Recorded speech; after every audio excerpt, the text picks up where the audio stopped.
let's go right into this issue that Gary set up here about funds coming from government here at this point.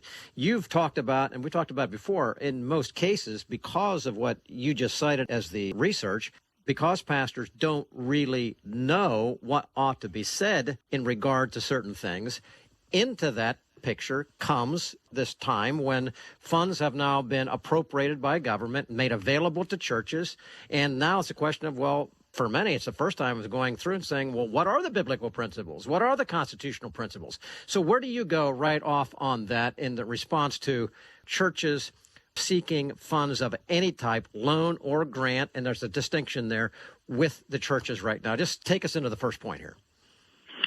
Well, first of all, there's no biblical prohibition for a church receiving it from the state. Now, should they or not? That's a question. But there's no biblical prohibition that says you cannot.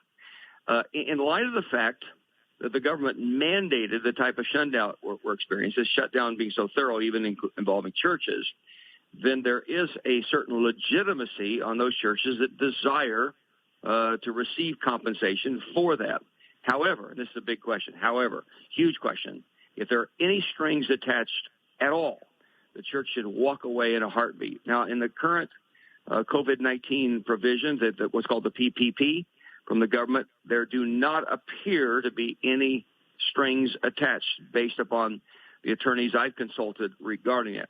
But if a church does accept funds, they need to see it as extremely temporary, and they need to understand that God's plan is tithing. It's the tithing, faithful tithing of God's people.